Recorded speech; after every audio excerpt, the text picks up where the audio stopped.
Glória a Deus. Cumprimento os irmãos com a paz do Senhor. Amém, meus amados? Graças a Deus. Pai do Senhor? Amém, né? Graças a Deus por essa manhã maravilhosa. E graças a Deus por estarmos vivos e aqui na casa de Deus, né? Para juntos meditarmos na palavra do Senhor. Meus irmãos,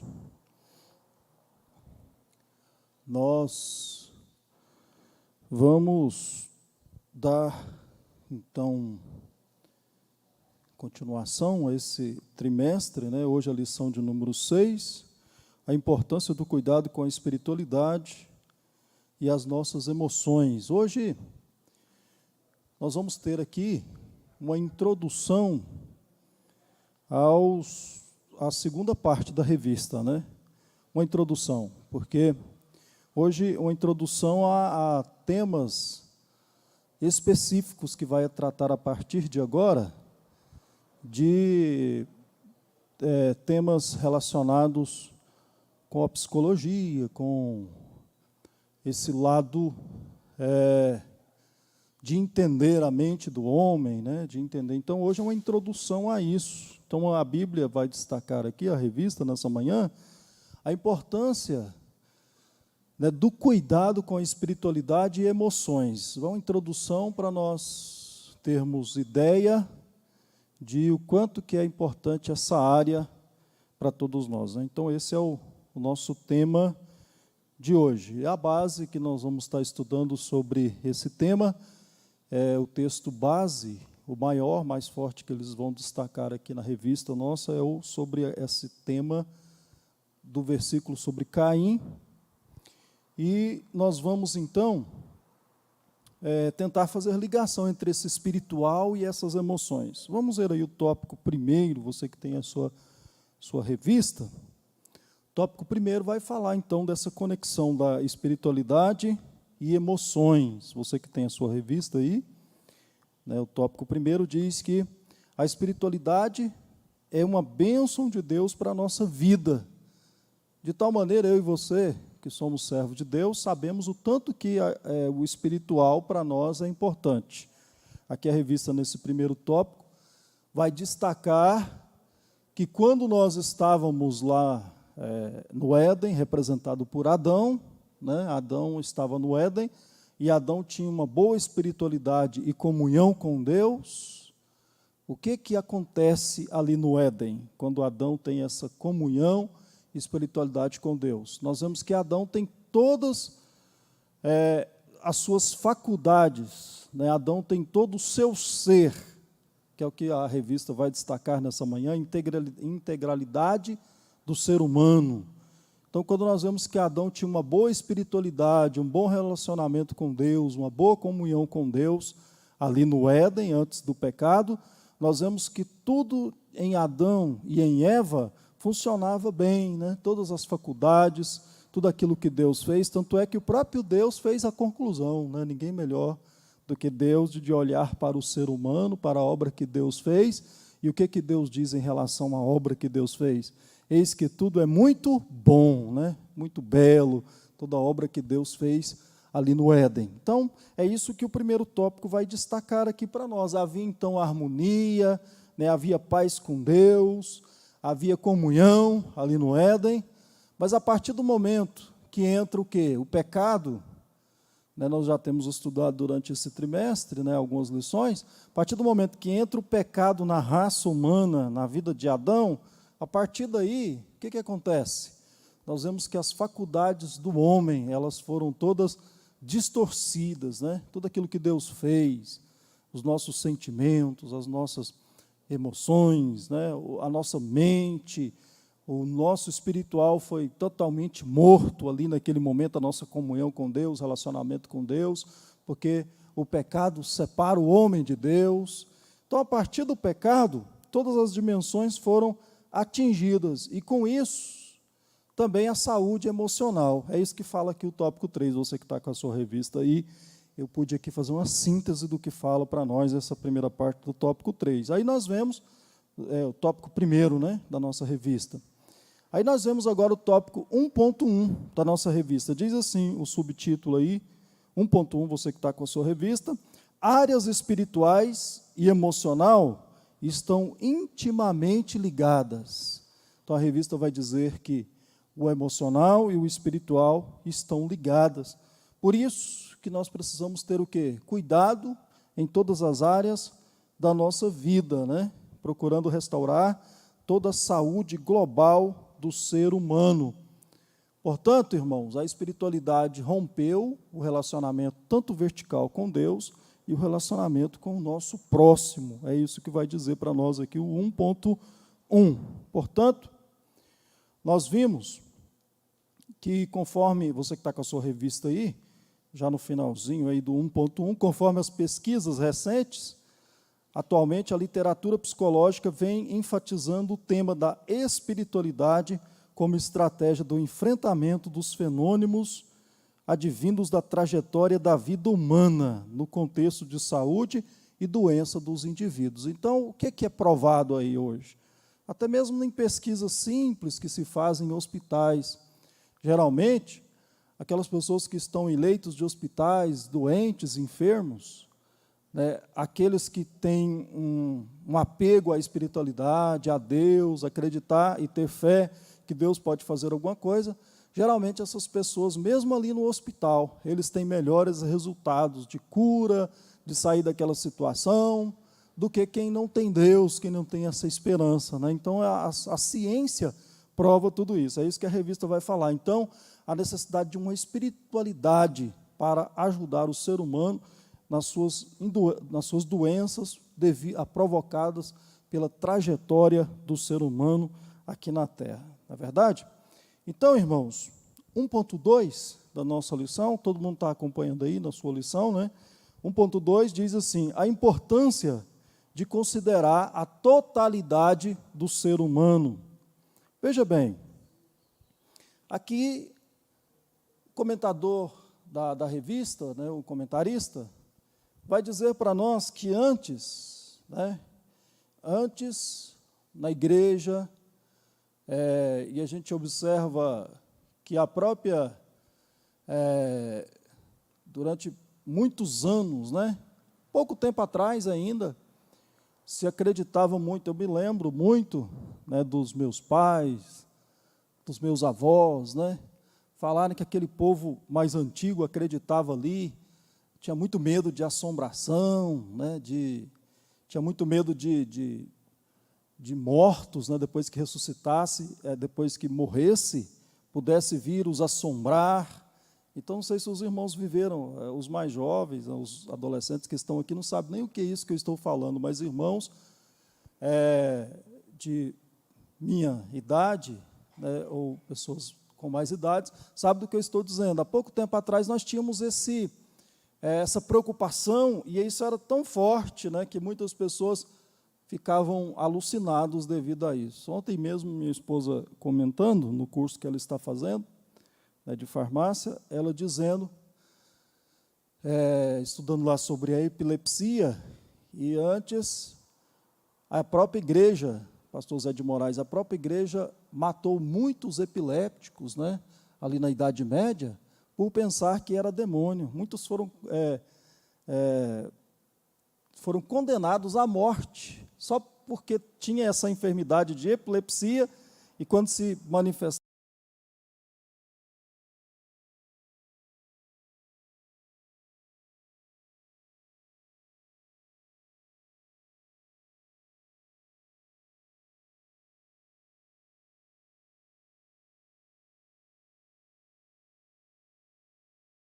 levantaram,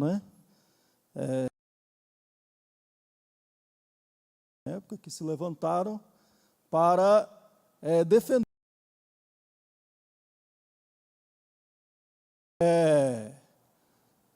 Nós temos, então, não só na Idade Média, mas nas igrejas, na minha época e na sua época, quantas vezes, pessoas com síndromes, com traumas, com transtorno, de alma,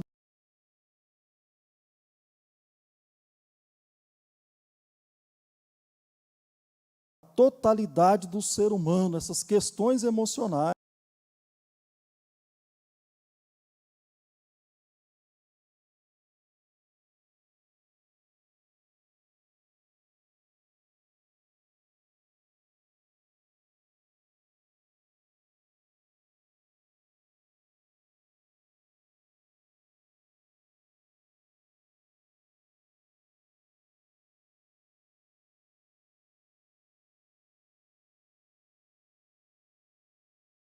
Né, pastor Juvenil, falando sobre esses temas, nessa temática. Pastor Juvenil.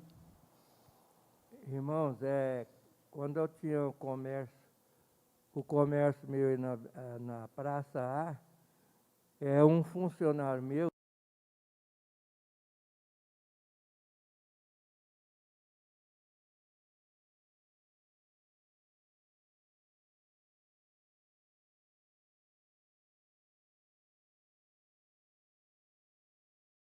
os carros ficavam na rua, né, naquele tempo não exigia trabalho externo, não tinha nada, problema. Aí ele veio falar comigo, eu estava no balcão da loja, e ele caiu e começou a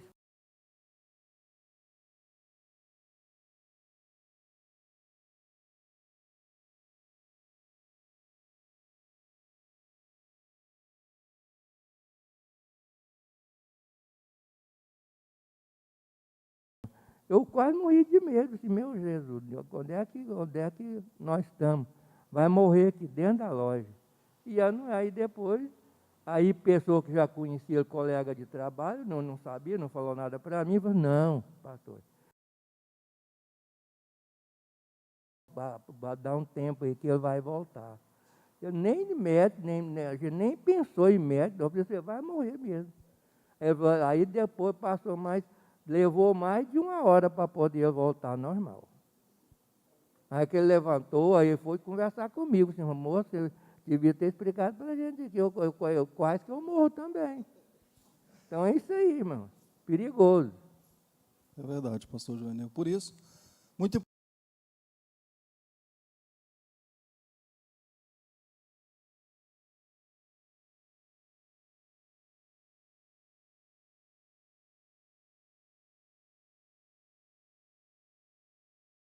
Observa que o povo está com um conhecimento melhor nessa área, né? Não só a igreja, mas a própria sociedade conhecendo melhor devido à ciência, explicando muitas coisas que nós não sabíamos. O pastor Juvenil mesmo disse, mesmo hoje, não soubermos termos essa informação, nós podemos agir de maneira equivocada, né? O pastor Juvenil disse que ficou preocupado com aquela pessoa, não sabia dessa situação. Então, hoje, nós precisamos estar atentos a tudo isso na vida da pessoa. Na congregação que eu aceitei Jesus, me lembro que ali tinha, né, uma jovem que sempre tinha também esses ataques epilépticos, tentando expulsar, quase todo culto, tentando expulsar demônio da moça, da menina, e a gente jovem, não sabia muito, achava que era isso também. Mas a mãe sempre falava, não, ela tem a doença. E o que aconteceu? Foi sendo tratado e melhorou os transtornos, né? E até a pessoa vai sendo tratada até que diminui e tem o controle sobre essa de melhor maneira. A ciência que vai ajudar, não é verdade? E claro, Deus tem milagre também de curar totalmente, porque o nosso Deus, Ele é o médico dos médicos, Ele que nos fez. Amém, meus irmãos? Então é isso que vai falar aqui 1.2, nós olharmos a totalidade do ser humano. 1.3, você observa também a questão fomos criados como seres únicos. Aqui diz, todos nós sabemos, imagem e semelhança de Deus. Imagem de Deus, semelhança do nosso próximo. Mesmo eu e você sendo semelhantes, na questão dos sentimentos, todos nós temos dor, rimos, né? Choramos, cansaço. Então, todos nós temos sentimentos, né? Temos aspirações, cada um aqui aspira a algo na sua vida, na sua trajetória. Todos nós temos o nosso corpo, alma e espírito, temos aprendido ao longo dessas lições, mas, contudo, né, somos imagem de Deus e semelhança, também uns dos outros, mas, contudo, tem diferença entre nós, seres humanos, né? Qual que é essa diferença? Que a revista vai citar: diferença no temperamento e a diferença na personalidade. Amém? O nosso temperamento, tem como nós mudarmos o nosso temperamento?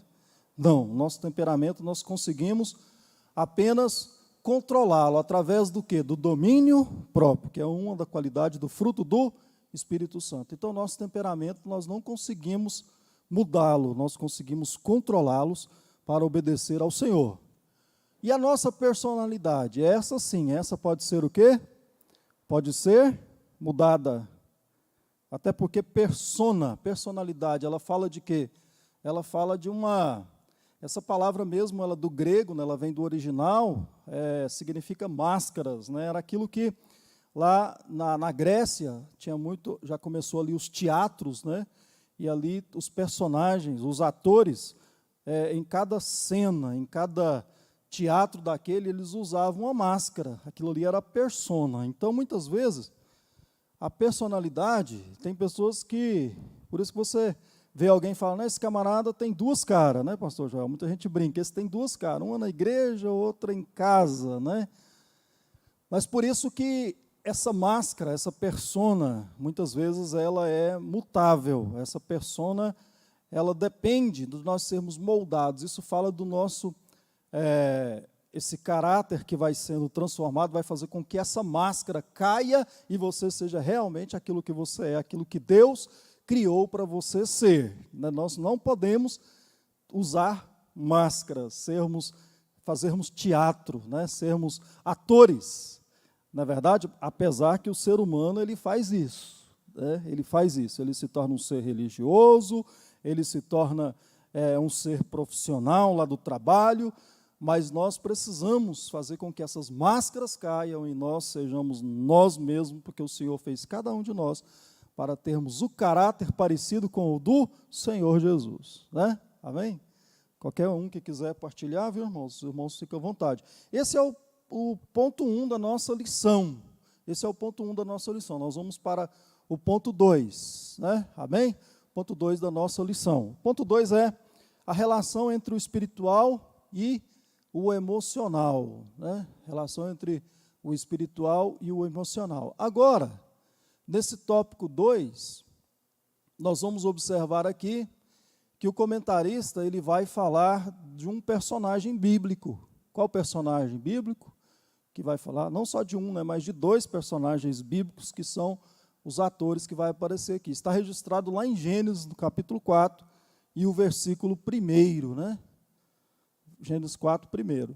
Se o irmão puder colocar aqui na tela para nós, Gênesis 4, 1, vamos dar uma olhada aí, o que ele fala. Está até na sua revista aí também, quem quiser olhar na revista, tá?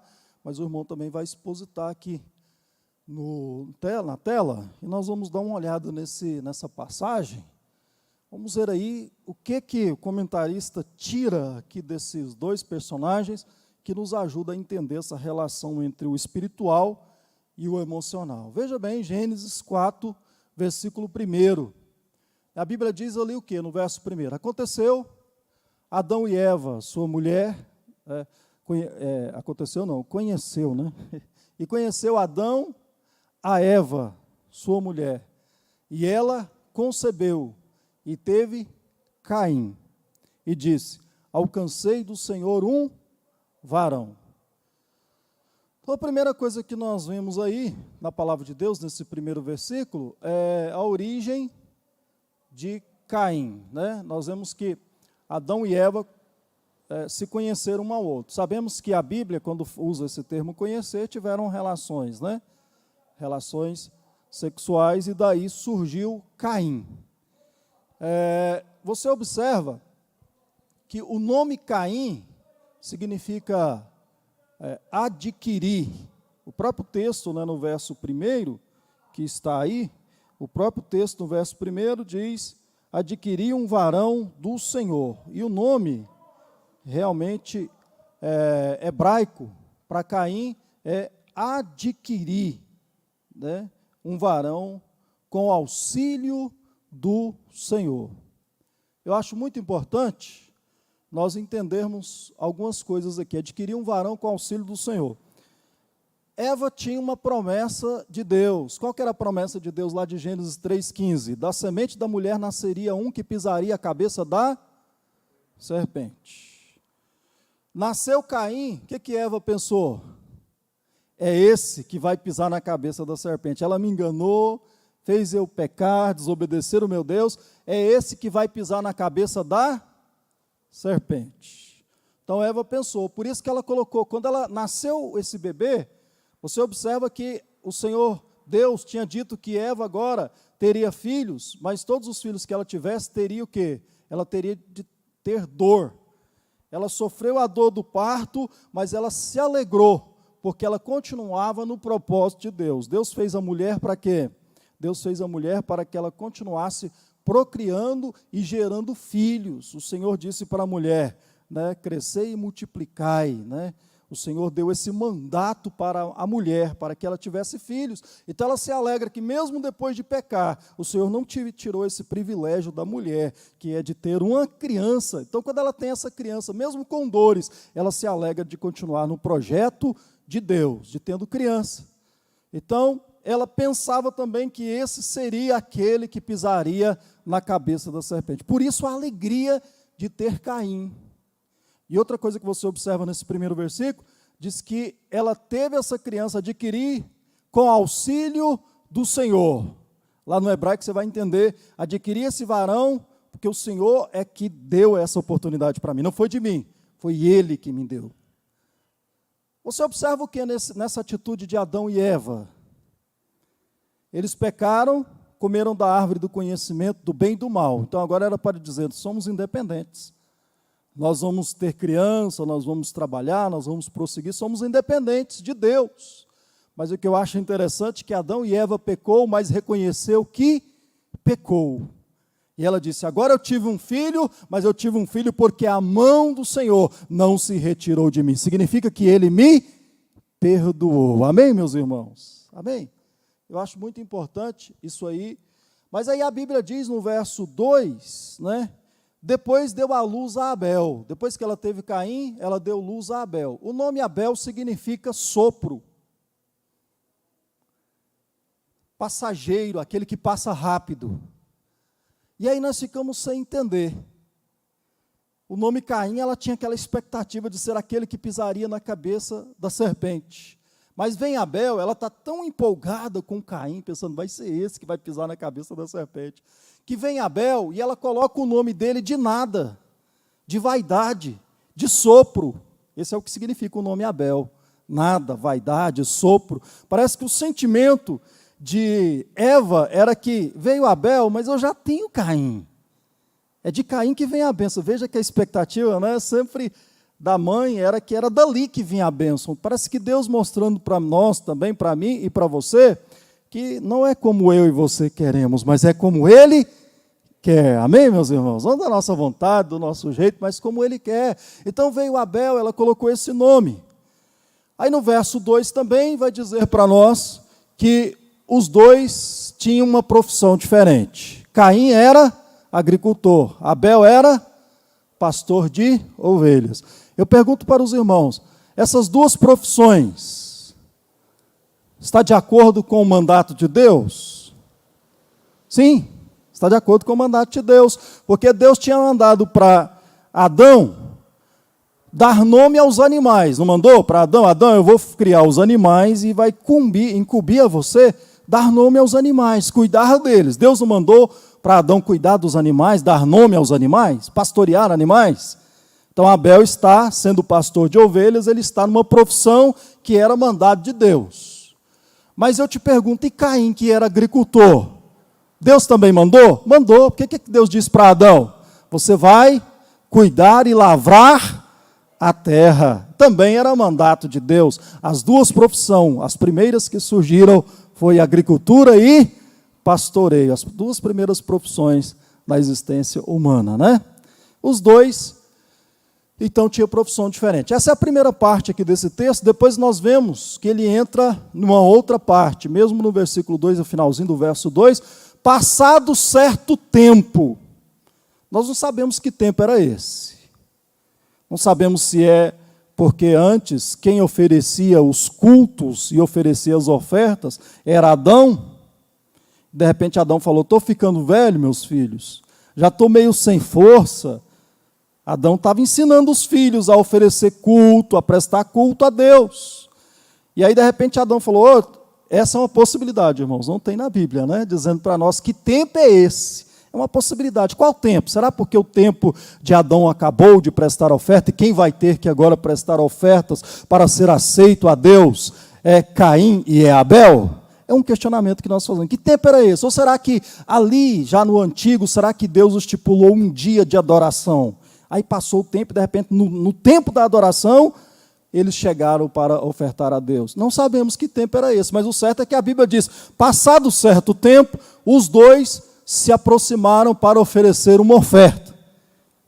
Caim, ele ofertou do fruto da terra. Ele foi lá, pegou o fruto da terra e ofertou ao Senhor. Abel foi e pegou o quê? Pegou um cordeiro, né? E eu acho interessante que ele pegou a primícia com muita gordura e ofereceu ao Senhor. Diz que Deus atentou para a oferta de Abel, mas não se agradou da oferta de Caim. Muito interessante nós pensarmos nisso aqui. Aí a minha pergunta nessa manhã para os irmãos, a gente pensa muita coisa, né, pastor Juvenil? Por que Deus se agradou da oferta de um e não agradou da oferta de outro? Até porque eu e você, quase sempre nós estamos na igreja para também apresentar uma oferta ao Senhor.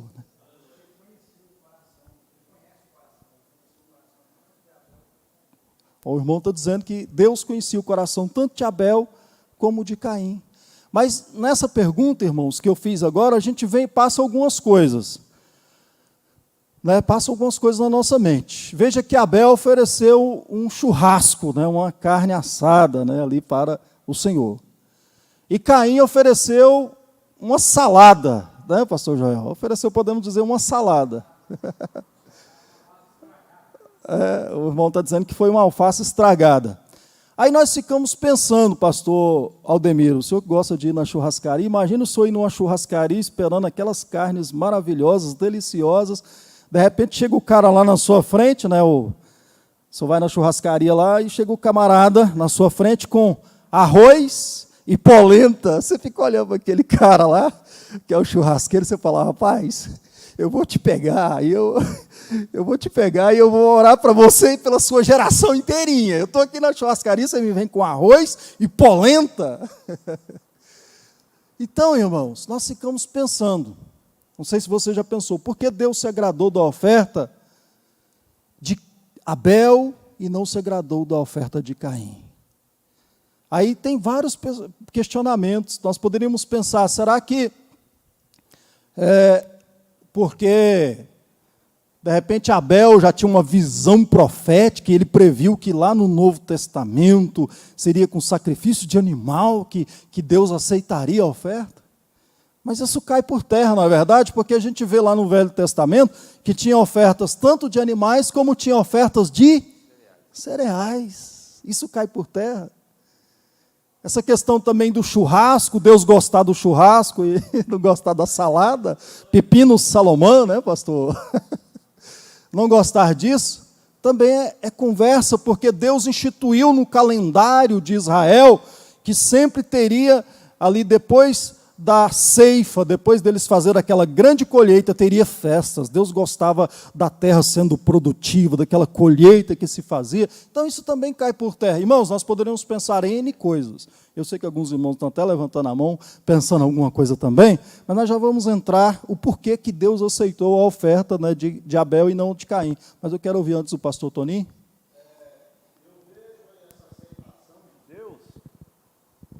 Como o propósito de Deus para os dias atuais da vinda de Jesus, o sacrifício de Jesus. Porque no de Abel houve derramamento de sangue, e aquele cordeiro estava representando Cristo. Então foi aonde Deus aceitou. Deus aceitou aquela oferta, porque lá na frente o cordeiro imaculado viria. Eu É o pensamento, né, que o senhor Meu pensamento. tira daí.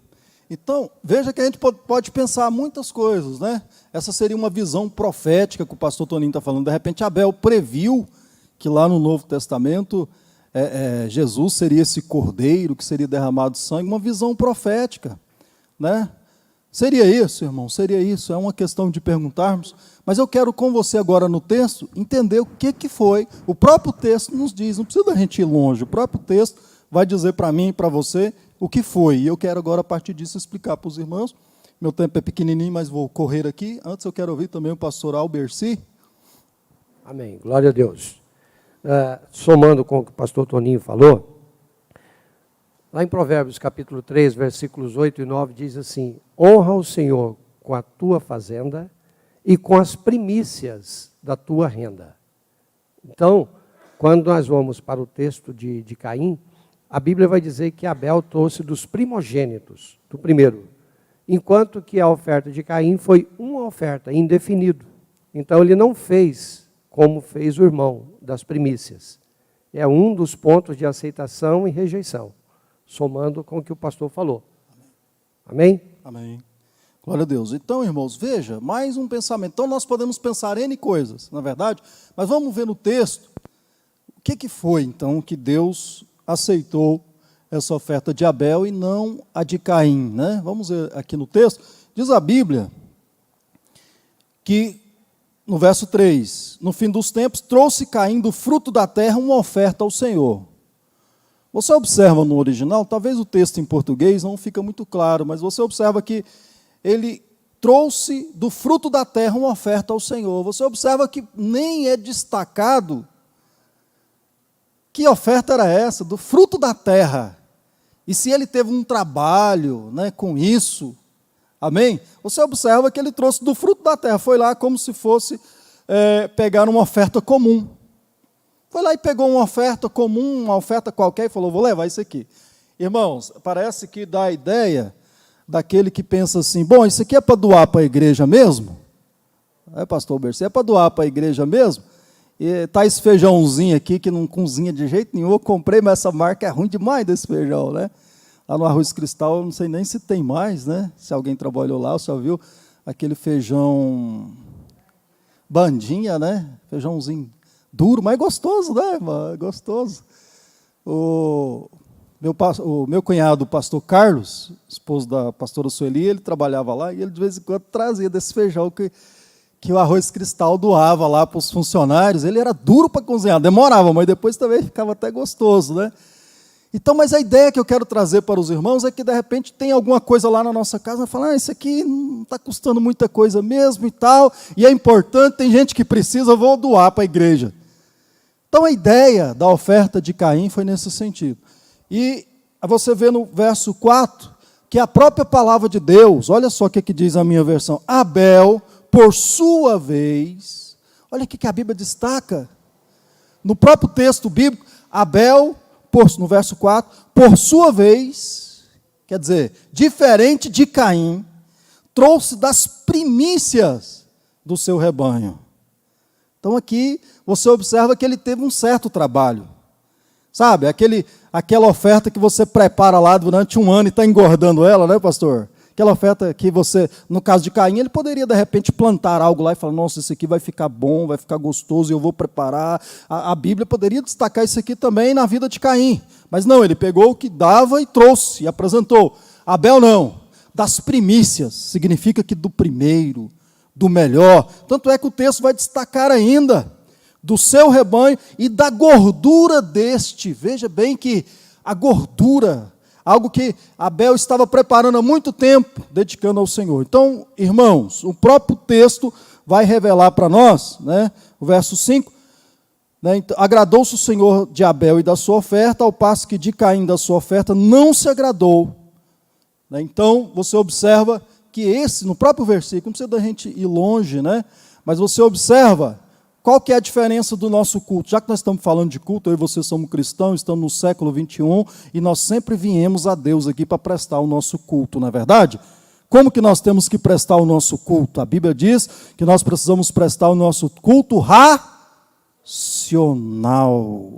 Então mostra para mim e para você que Caim, ele fazia culto a Deus, mas ele não entendia quem era Deus. O lugar de Deus, pastor Joel, a importância de Deus, quem Deus é.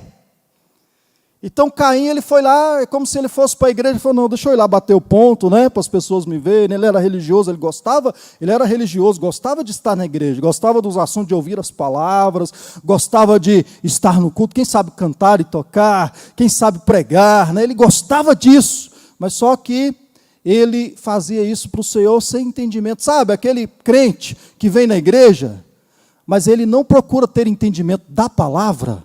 Ele simplesmente vem na igreja e adora porque vê outros irmãos adorando. Ele adora porque ele viu lá na sua casa como que o seu pai se comporta. Sabe aquele irmão que vem na igreja e ele oferta, ele cultua, só porque ele vê os outros fazendo, mas ele nunca procurou saber se o que ele está fazendo é porque está na palavra de Deus e se realmente agrada o Senhor. Ou seja, prestar o nosso culto racional, com entendimento sabedor de que Deus é Deus, que Ele merece a honra, a glória, o poder, a majestade. E se você nessa noite entende isso, nessa manhã, né?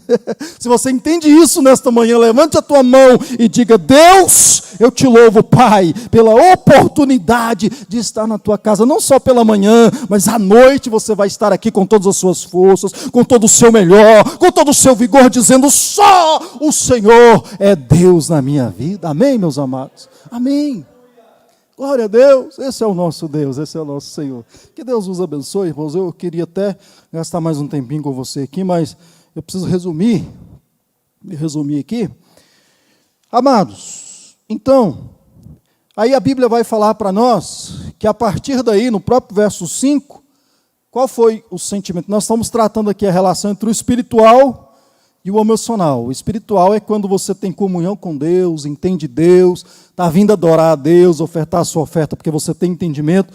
Então, quando você tem esse espiritual alinhado com o emocional, né, a sua vida ela ganha paz, crescimento, você realmente se torna maduro em Deus, cresce em Deus com todo vigor e toda força em todas as áreas da sua vida. Mas, na vida de Caim, como ele perdeu esse entendimento espiritual, começou a ter problemas o que agora?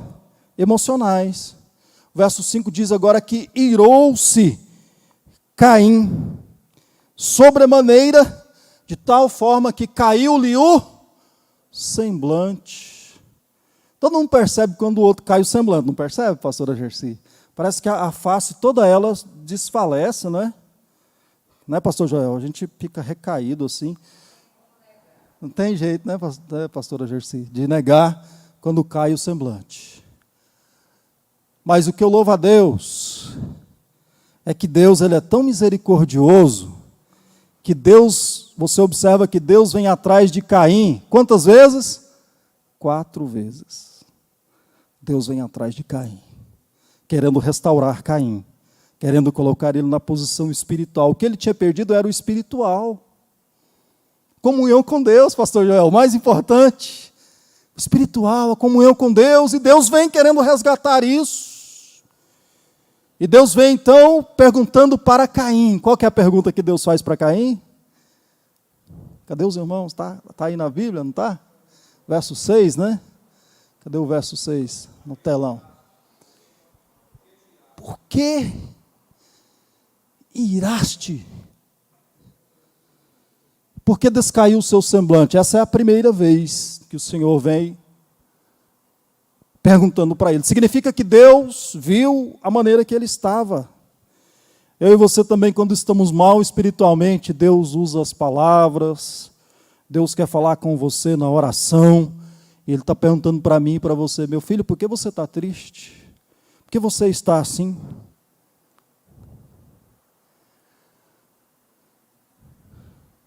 E eu me preocupo, irmãos, porque Deus vem atrás, Deus usa as palavras, Deus usa a Bíblia.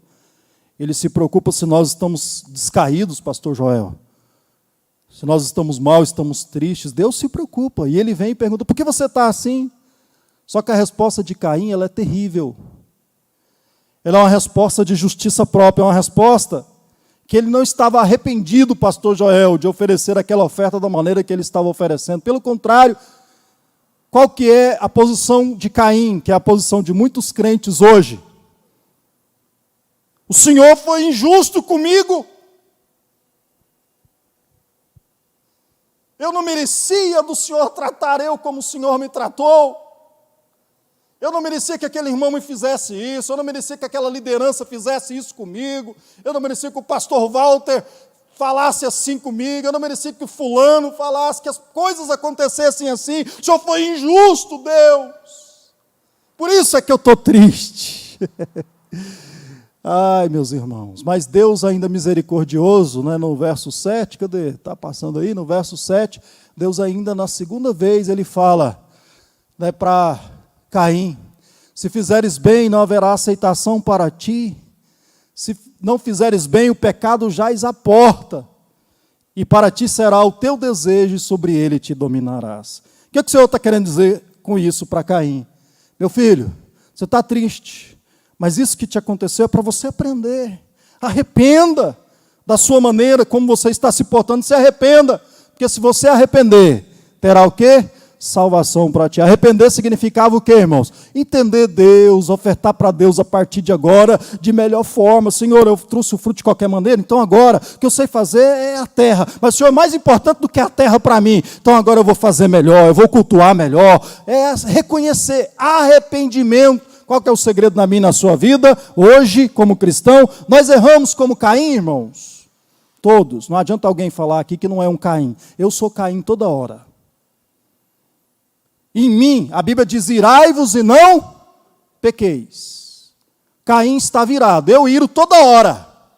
E eu fico irado. E às vezes acontece uma situação, pastor Alberci, que nós perdemos alguma coisa, que a liderança nos corrige, que acontece alguma coisa na nossa vida, nós iramos, mas cabe a mim e a você fazer o quê? Aleluias! Cabe a mim e a você arrepender e dizer, Senhor, me perdoa, a partir de agora eu vou procurar fazer melhor, me ajuda, Espírito Santo, rimanai decananamanás. Quando você faz isso, Satanás que está à espreita, a primeira vez que a Bíblia fala de pecado, o pecado jaz à porta, e quando fala de pecado, é como se fosse o leão ao derredor, como diz a palavra de Deus, o leão está à porta, ou seja, a serpente não saiu do Éden. Não sei se os irmãos sabem, o jardim do Éden, Deus tirou do local, mas a região do Éden, Adão e Eva ainda moravam ali. Os seus filhos moravam na região do Éden, não no jardim, mas na região do Éden.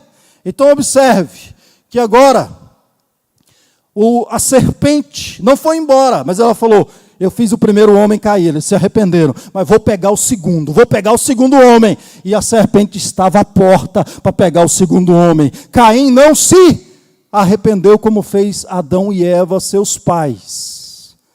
Esse é o segredo meu e seu de cristão nesta manhã. Nós pecamos, nós iramos, mas vamos levantar a nossa mão e dizer, Senhor, eu pequei, eu errei, eu estou irado, e a vontade que eu tenho é de estrangular o meu irmão, a vontade que eu tenho é de matar o meu irmão, a vontade que eu tenho é de matar o meu líder. Não adianta você se enganar, nós somos assim, somos Caim da vida, iramos como ele, mas cumpre a mim e você, depender do Espírito Santo e dizer, Espírito Santo, me domine, controle a minha vida, eu me arrependo dos meus pecados e da maneira como eu me porto, transforma a minha vida e faz de mim, Senhor, um homem e uma mulher segundo a tua vontade, amém? Quantos nessa manhã estão entendendo a palavra de Deus até agora, meus irmãos, amém? Haramai ketariabasu de cas, hitalamanai de kalamassuriá, aleluias, glória a Deus, amém? Deus é poderoso. Eu preciso avançar aqui, meus irmãos. Pode falar, pastor, eu talvez passo. O Caim teve ciúme do seu irmão, e o ciúme mata. E está acontecendo hoje atual no Brasil o quê? O ciúme está matando várias pessoas aí, ó. É o que aconteceu com Caim. Ele, com ciúme, ele irou e matou seu próprio irmão. É verdade. É verdade.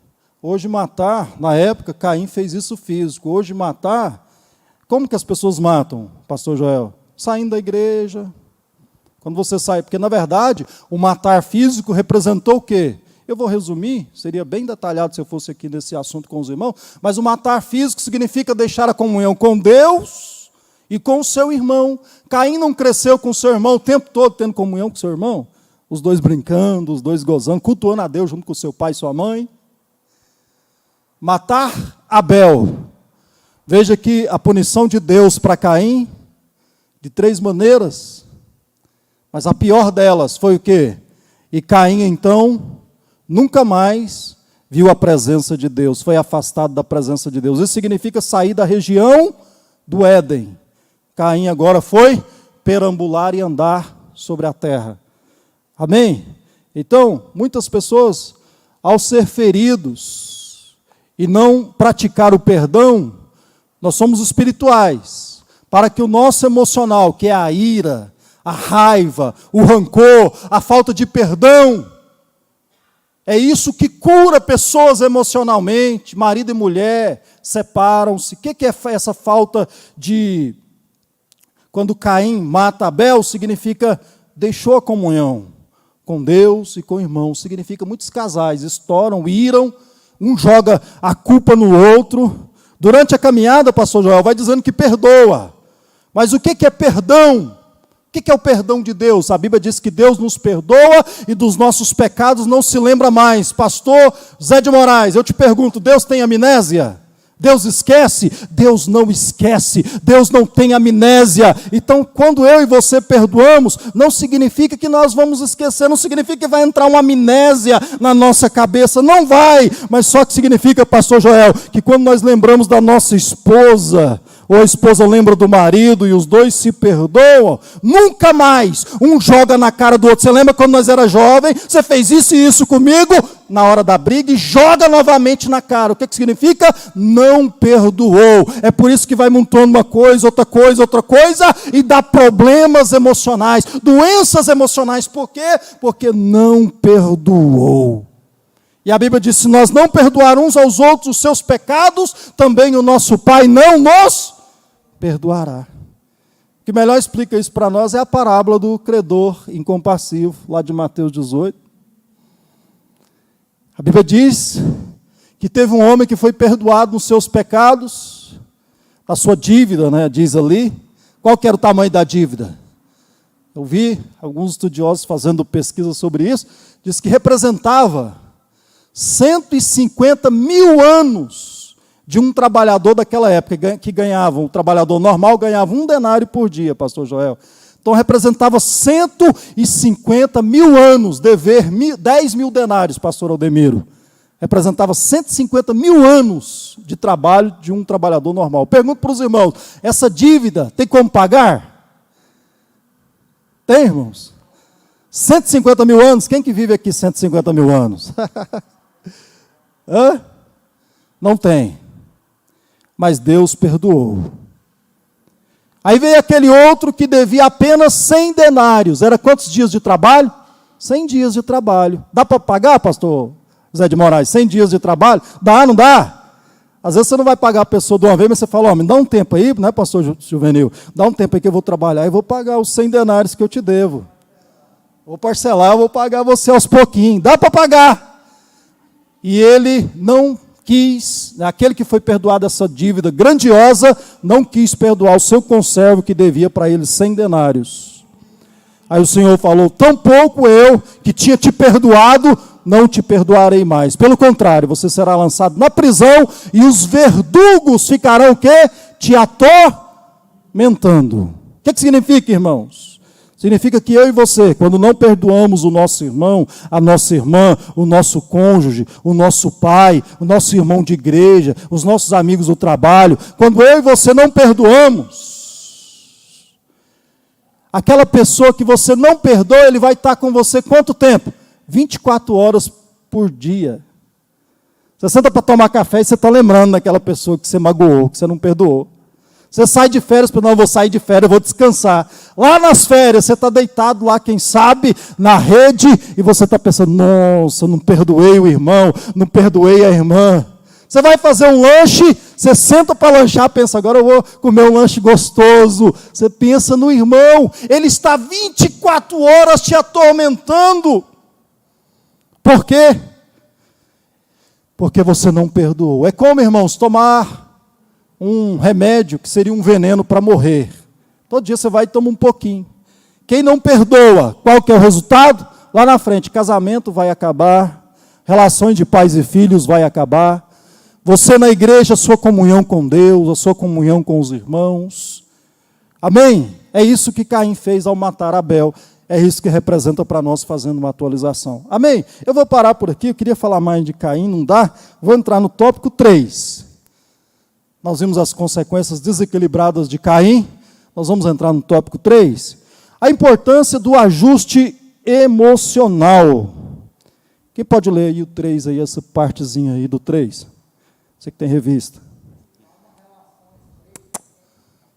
3. Irmão, lê com o microfone lá.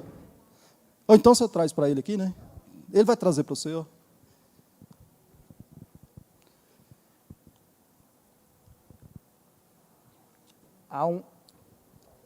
Pode falar. Há uma relação estreita entre espiritualidade e estabilidade emocional, que, ajustada psicologicamente, centrada em Deus, proporciona bem-estar e saúde.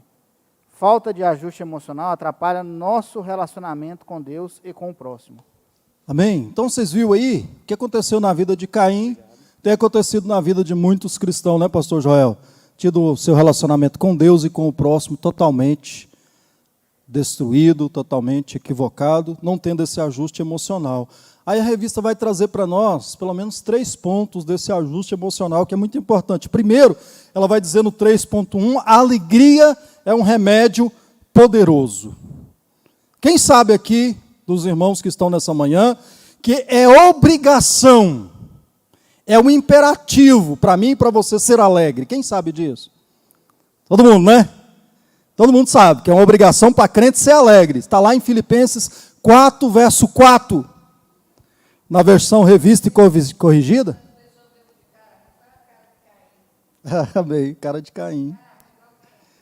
Semblante descaído, cara ruim, igual de Caim, né? Então, lá em Filipenses 4:4 diz, regozijai-vos sempre.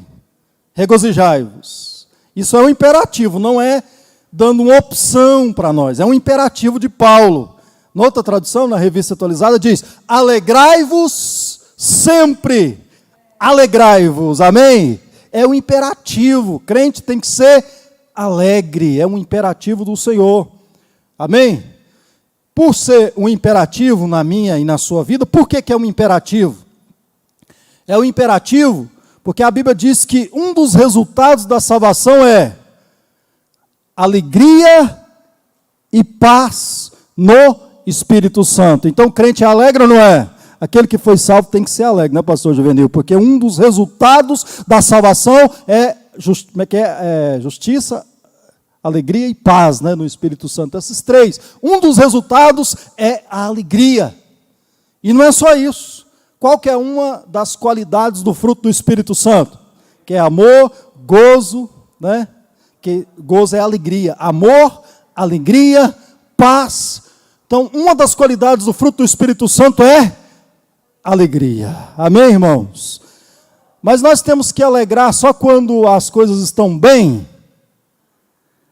Além de ser um imperativo, além de ser um resultado da salvação, além de ser uma das qualidades do fruto, a alegria também ela é ultra circunstancial, pastor Joel. Ela não depende da circunstância, não depende se tem enfermidade física, se estamos passando algo emocional, não, porque muita gente pode falar, pastor, o senhor está falando que crente tem que ser alegre, mas o senhor não sabe o que eu passo, pastor. Só se o senhor estivesse me acompanhando, o senhor falasse se crente tem que ser alegre ou não. Deixa eu te dizer, é ultra circunstancial, não depende o que eu e você estamos passando, se estamos passando uma crise financeira, crise familiar, se é enfermidade, não importa se é pandemia, não importa como estamos, mas seja o que for, você continua dizendo: Deus, eu estou alegre, porque eu sei o que me espero, sou peregrino e forasteiro nessa terra, e para mim o que espera é o céu, é a glória, é a indizível esperança da coroa que está preparada para mim, amém?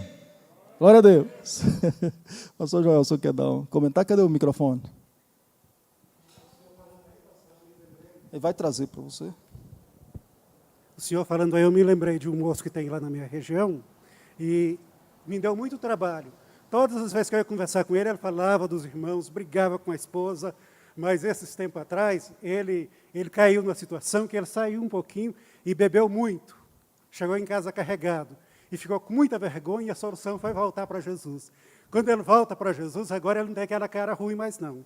Encontra com a gente sorrindo. Ele não sorria, ele não tinha alegria. Isso que o senhor está falando aí. Toda vez que chega, está sorrindo agora, porque quando o Espírito Santo chega fazendo festa, né? Então, o crente, a cara ruim, vai embora. E ele passa a ser alegre.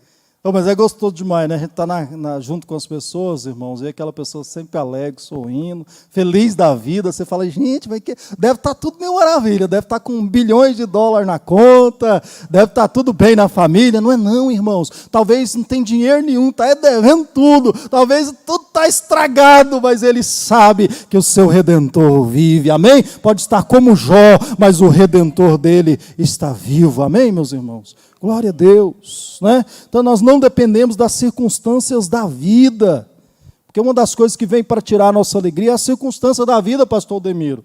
As coisas difíceis, né? Quantas pessoas vai para aquele exame de rotina lá no médico, exame normal, de repente chega ali, o médico dá uma informação que tem uma enfermidade que não tem cura, e a pessoa pode perder a alegria ali naquele momento.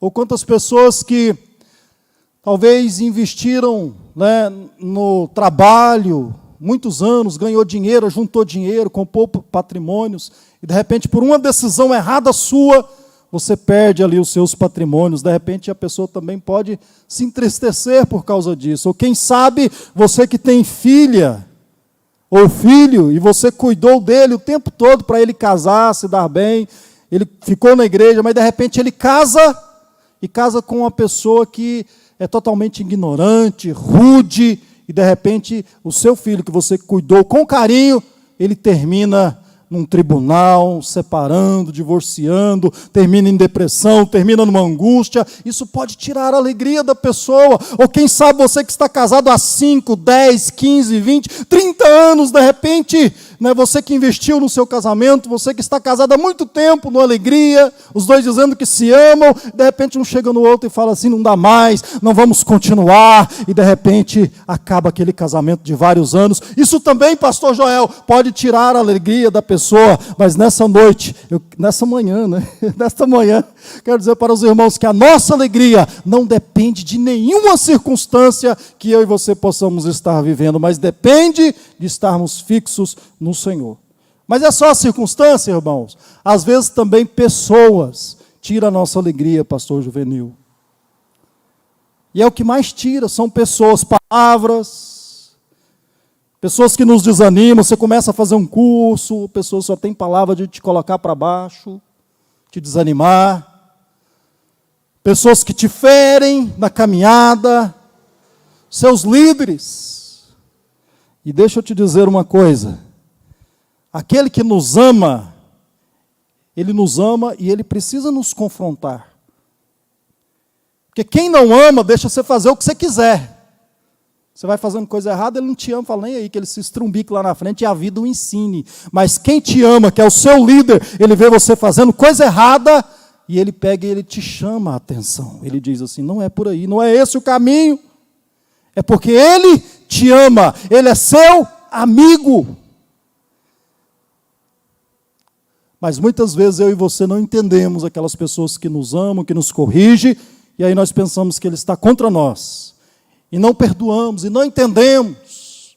Isso também tira a nossa alegria, né, irmãos? Mas não é só isso.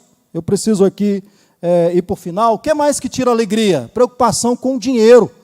Quantas pessoas que ao invés de ter o seu entendimento em adorar a Deus de maneira correta, de buscar as coisas de Deus, de vir para a igreja, amam mais o dinheiro. A Bíblia fala que o amor ao dinheiro é a raiz de todos os males.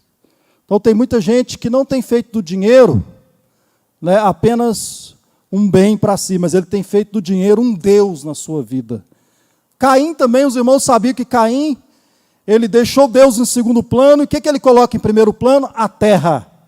Qual que foi uma das consequências do que Deus deu juízo para Caim? A terra. O que Caim gostava era de agricultura, de lavrar a terra, ele gostava disso. Ele amava a terra, e Deus, percebendo que o Deus dele era a terra, Deus falou: agora, Caim, como você ama muito a terra, tudo que você plantar não vai nascer. Olha só.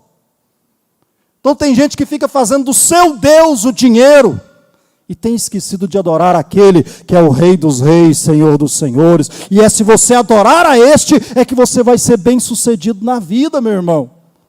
Amém? Então, o dinheiro também pode trazer tristeza em vez de alegria. E em último lugar, né, o que pode trazer tristeza também é quando nós deixamos de glorificar a Deus por tudo o que acontece em nossas vidas. Amém? Então é isso que eu queria dizer sobre a alegria sendo um remédio poderoso na nossa vida. Quando nós somos alegres, nós servimos a Deus com alegria, nós trabalhamos, nós prestamos culto ao Senhor com alegria. 3.2, o cuidado de si.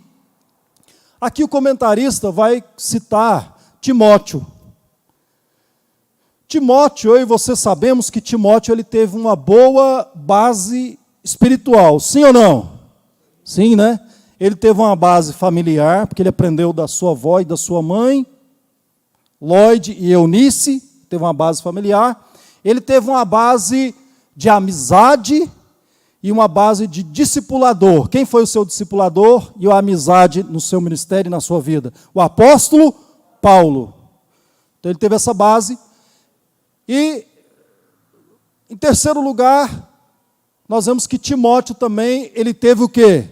Recebeu de Deus o dom espiritual. Não é verdade? E em quarto lugar, nós vemos que Timóteo era aquele que sempre praticava as disciplinas espirituais. Então ele tinha uma base muito boa. Essas 4 coisas estavam presentes na vida de Timóteo. Mas Timóteo, a revista que o comentarista cita Timóteo, porque Timóteo era uma pessoa como eu e você. Aqui mostra que Timóteo tinha enfermidade. Qual que era a enfermidade de Timóteo? Nós não sabemos, né? A revista aqui vai dizer que talvez uma úlcera, talvez uma gastrite, talvez uma doença no duodeno. Está aqui na revista. Nós não sabemos qual seria a enfermidade de Timóteo. Mas Timóteo era líder na igreja, tinha enfermidade, e além disso ele também era tímido. Talvez eu e você falamos, mas como que eu vou servir? Eu não tenho aptidão para cantar, para pregar, para fazer nada, né, pastor Aldemiro? E às vezes também sentimos como Timóteo. Mas aqui, o comentarista cita ele para dizer, né, que Paulo diz assim: continue avivando o dom que há em ti. Ou seja, era para Timóteo continuar usando aquilo que Deus deu para ele. Quantos nessa manhã querem também levantar a sua mão e dizer: Deus, continue usando aquilo que o Senhor me deu. Amém, meus irmãos? Seja oração, seja louvor, seja palavra, seja disposição para fazer a obra de Deus. Levante a tua mão e diga: Senhor, que eu continue reavivando o dom que o Senhor me deu. Amém? Esse é o 3.2, irmãos. Eu queria ir mais com vocês, mas eu preciso terminar. 3.3, que a flexibilidade seja a nossa marca. Eu acho interessante que o comentarista aqui da revista, ele termina com 3 conselhos para nós. Ele diz assim: ser flexível é ter o quê? Marcha ré. Né, pastora Gersi? Ser flexível é voltar atrás nas suas decisões. Tem gente, pastor Aldemiro, fala: não, eu tomei a decisão e vai ser até o final. É como Caim. Caim parece que está sempre sendo o eixo aqui, né? Deus deu 4 oportunidades para Caim, mas Caim nunca se arrependeu, não voltava atrás. Então o comentarista está dizendo: seja flexível, se for preciso voltar atrás, ouça as pessoas, não é verdade? E aí ele cita aqui 3 conselhos para nós. Em primeiro lugar, ele cita ser humilde, aprender com outras pessoas e valorizá-las, repartindo a carga. Em segundo lugar, ele nos aconselha: seja sensível ao Espírito Santo, não tendo medo de tentar novos caminhos. Ousemos mudar, porque mudar para melhor é preciso. E em terceiro lugar, o último conselho do comentarista é: dediquemos a oração e a palavra de Deus. Amém, meus irmãos? Amém? Quantos querem continuar dedicando a oração, a palavra de Deus? Então, que Deus vos abençoe em Cristo Jesus. Continue valorizando a escola dominical. Tenho certeza que o pastor Walter e a liderança fica muito feliz dos irmãos valorizando a sua igreja, a sua escola. E vamos continuar assim, que Deus nos dará a vitória. Que Deus vos abençoe em Cristo Jesus. Muito obrigado pela paciência de nos ouvir esses minutos. Deus abençoe você. Muito obrigado, viu?